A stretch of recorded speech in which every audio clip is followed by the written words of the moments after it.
हमेशा पंहिंजे घरवारी लाइ ॻाल्हाईंदो आहियां प्रोग्राम में। अॻे साल बि ईअं ई थियो, ऊंधे हुई ख़बर कोन हुई माल किथे वेठो आहे पंहिंजो। मां ॻाल्हाईंदो वञा, उहा वीचारी सदोरी ईअं चई भई माण्हुनि वांगुरु सम्झायांसि, मिस कॉल कई, मूं वटि मोबाइल हो, हुनजी मोबाइल ॾिठुमि, हीअ त जया जो नंबर आहे, कटे छॾियो। रागुना दड़का ई खाइणा आहिनि न, त पोइ घर वञी खाइबा न, हिते छो खां स्टेज ते। वरी 2 मिंटे खां पोइ जेका ॻाल्हि शुरू कई आहे उहा पूरी त करणी आहे न। पूरी कंदे कंदे वरी जया जो नंबर आयो, मुंहिंजो मोह परमानंद। पोइ मूं सफ़ा फोन ई बंदि करे छॾियो, स्विच जो ऑफ कयमि त ओचितो जया ॾिठो हाणे स्विच ई बंदि कयो अथई त हाणे पुॼांसि कीअं, छो जेको मोबाइल हुउसि सो ई ठका करे हिकदमि खणी कैच कयो। अशोक भाउ पुछियो छा थियो परमानंद, मूं चयो इनकमिंग फ्री आहे। अॼु बि चङनि दोस्तनि मूंखां पुछियो भई हिन भेरे भला जया भाभी कोन आंदी अथई, सिर्फ़ु इन करे जो अॻे साल लफड़ा ॾाढा थी पिया उन करे, हिन साल उनखे कोन आंदो आहे। हाणे तव्हांजी शेवा में अची विया आहियूं। जेसीं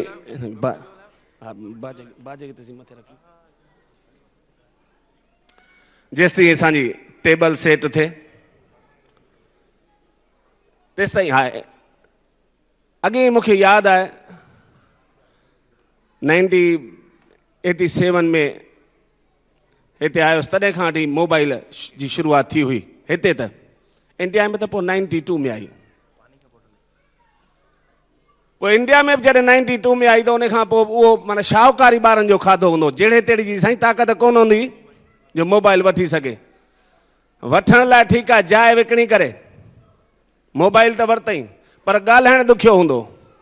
18 रुपया मिंट, ॿुधणु उन खां बि महांगो 20 रुपया मिंट।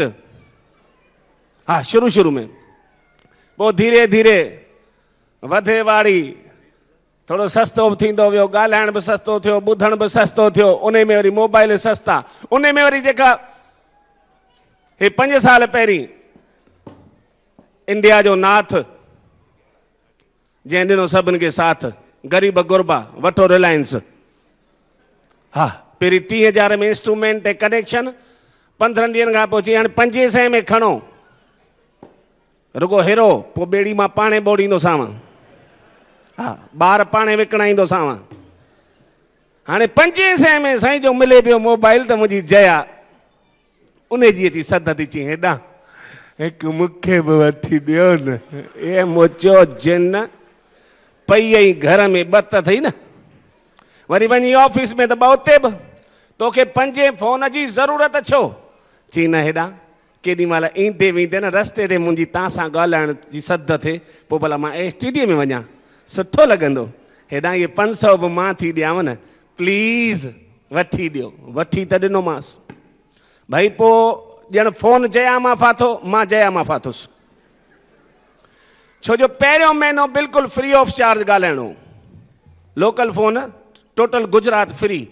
पोइ त चंदी छा कयईं, हा पालनपुर जे सिंधियुनि जी डायरेक्टरी खोले वेही रही, जंहिंसां ॻाल्हाइण ॿोलाइण ई बंदि हो, उन्हनि खे पई फोन न करे, मूं बि वरितो आहे, मुंहिंजो नंबर लिखी छॾियो, केॾी महिल कमु पएव। जिन्नतों में कहिड़ा कम पवंदा, को ॿारनि खे ॾकाइणो आहे छा?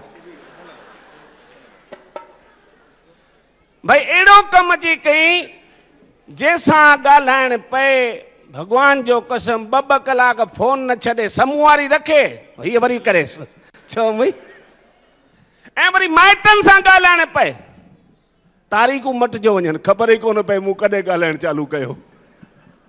अहिड़ो अची कमु थियो। हिकिड़े दफ़े त खाधो खाइण वेठासीं, हाणे खाधो खाईंदे खाईंदे ओचिते जया जे फोन जी घंटी वॻी, ॻाल्हाइण चालू कई, 7 मिंटे में फोन बंदि। मां वाइड़ो थी वियुसि, मुंहिंजो जया 1.5 महीनो थियो अथई कंध भॻी फोन वरिते, पहिरियों दफ़ो तो 7 मिंटे में फोन छॾियो आहे। इहो फोन हो कंहिंजो, सच ॿुधाए, मां उनजे घर 5 किलो पेड़ा पहुचाईंदुसि, चई इहो रोंग नंबर हो। मार भेण, रोंग नंबर ते 7 मिंट, हू चेस भाई रोंग लगी अची ठीक है न लगंदो आहे न हाणे राइट लगाइजो मुझे नंबर लिखी छॾियो पोइ किथे रहंदा आहियो केड़ो औलाद केड़ो तो ए जिन तो मिटियूं माइटियूं कराइणियूं छा मतलब केड़ो तुंहिंजो रोंग तो छॾ न रत सॼो पी वञे ढुक न बचाए एड़ो ची कम थियो।